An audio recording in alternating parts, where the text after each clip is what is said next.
I saw this video by a guy called Magnify not too long ago.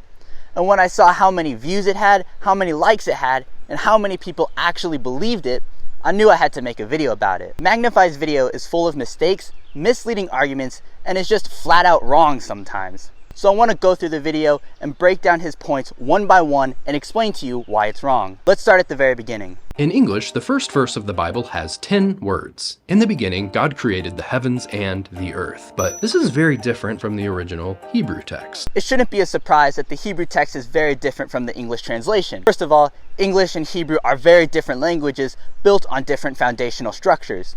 For example, there is no such thing as tense in Hebrew. Rather, there's this thing called aspect, which we have to import as tense when we translate it into English. How exactly we import aspect as tense into English can get pretty complicated. But that's why we have people who devote their entire lives to figuring out how we should understand aspect and how we can translate it into English. This part of Magnify's video is not really wrong, but it's kind of misleading. Let's go on to Magnify's first point. First, there are two words that are completely omitted in the English version, but we'll get to those.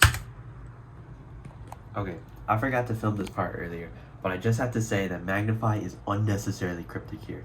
I know ancient Hebrew, and I know what two words he's talking about, and they're really not that big of a deal. I'm not entirely sure why he's bringing them up at all, but like he said, I guess we'll get to them later.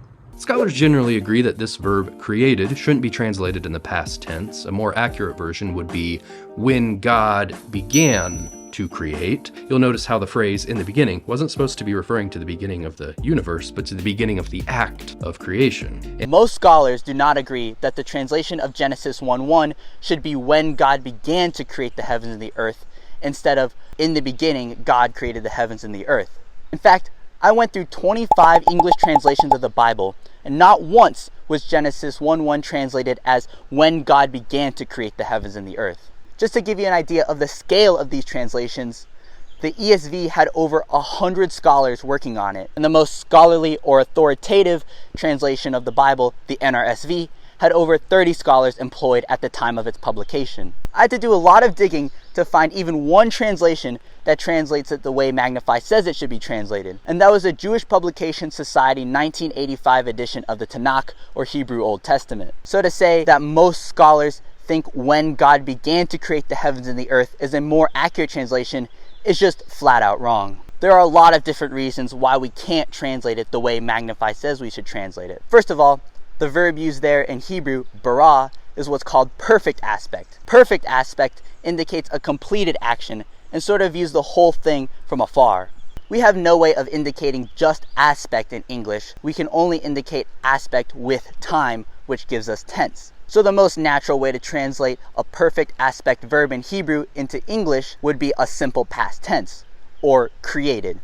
The construction Magnify uses in his translation is what's called an inceptive imperfect. If we wanted to do this in Hebrew, we could use a perfect verb, but it would be kind of strange and it would look really weird.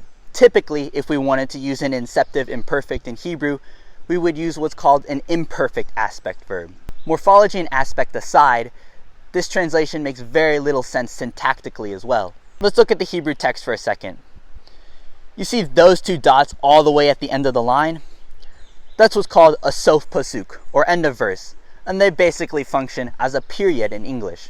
So if we were to translate it the way Magnify says we should translate it, it would be when God began to create the heavens and the earth, period. Nothing else comes after that. Because we have the sof pasuk there, that marks the end of that line. Obviously, this doesn't make any sense. There are a lot of other reasons why this is wrong, and they get pretty technical pretty quickly. But I want to quote a paper I found by Dr. Joshua Wilson, who analyzed the syntax and the semantics of Genesis 1:1 and concluded that the traditional translation of "in the beginning God created the heavens and the earth" makes the most sense in the Hebrew. The traditional translation is more faithful to the lexical, grammatical, and syntactical evidences in particular, and more faithful to the principles of classical Hebrew linguistics in general. Which is to say, the traditional translation just makes more sense than the translation Magnify advocates for. So in Magnify's first point, we can see just how misleading and inaccurate a lot of his information is. Let's move on to the second point. And since Hebrew also doesn't have punctuation, this verse really isn't meant to be a standalone idea. It's the beginning of a much longer train of thought. Alright, so Magnify is sort of right here. The earliest Hebrew texts wouldn't have punctuation. A lot of ancient texts like ancient Greek and Latin texts don't have punctuation either, or spaces for that matter. But just because it didn't have punctuation initially doesn't mean the readers of the text understood it as one long continuous stream of consciousness. Besides punctuation, we have other ways of breaking up ideas, clauses, and sentences. Let's look at the Hebrew text again. This time, let's look at both Genesis 1:1 and 1:2. The first word in Genesis 1:2 is what we call a wow consecutive, which sort of functions like an and in Hebrew. Grammatically, it breaks up two independent clauses, and conceptually, it breaks up two somewhat related ideas. So yeah, Magnify is right in saying that the ancient Hebrew texts didn't have punctuation, but there are other ways of breaking up sentences, clauses, and ideas. The ancient readers wouldn't have understood this as one long, interrupted stream of consciousness, and neither should we. Let's move on to his third point. Then there's how every noun and verb in Hebrew also has an inherent gender. Noun and verb genders have no meaning whatsoever. They are simply a grammatical construction. We could just as easily call them red and blue nouns instead of masculine and feminine nouns, and nothing would change. 99 times out of 100, grammatical gender has no bearing on the meaning of the word whatsoever. Usually when it does have an effect on the meaning, it has to do with animals or people. For example, in Hebrew, a sus is a male horse, whereas a susah is a female horse. But suggesting that the difference in gender between heaven and earth has any meaning whatsoever is just ridiculous.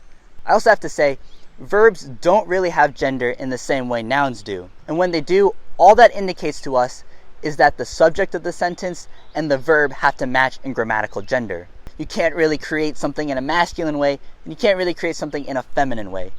Grammatical gender has no meaning whatsoever. Anybody who's taking Hebrew 101 would know that grammatical gender has no meaning whatsoever. Alright, let's move on to Magnify's fourth point. And then whenever you have a specific direct object, there's a special ceremonial word you need to use. Alright, so this is also technically right, but it's really misleading. In Hebrew, when you want to mark something as a direct object, you tack a little particle ate onto the end of it. All it does is mark that word as the direct object of the main verb. It has no meaning other than that. Suggesting that scholars have ignored, glossed over, or just completely forgotten about ate is ludicrous. It's important to keep in mind that there is no way of translating ate into English. In English, we mark our direct objects with word order. In Hebrew, they do it with ate. So bringing up ate at all is kind of weird, and it doesn't really make a lot of sense here. But I don't think Magnify is trying to make a lot of sense.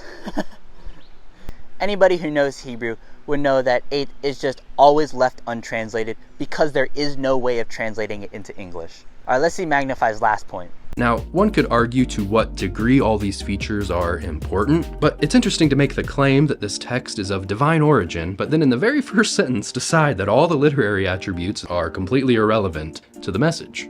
Okay, I don't really know what Magnify is doing here. He's talking about all these grammatical things, and then he's trying to use that to undermine the inspiration and divinity of Scripture, which doesn't really make a lot of sense. How does how we translate the Bible affect the divinity or inspiration of Scripture? We want to respect the original languages and the original text of Scripture. Magnify is trying to argue that the way he's doing it is respecting the text more. Clearly, though, he isn't respecting the text. Whether or not you believe Scripture is inspired, I don't see how you could reason that the way scholars translate the Bible has any bearing whatsoever on the inspiration of Scripture.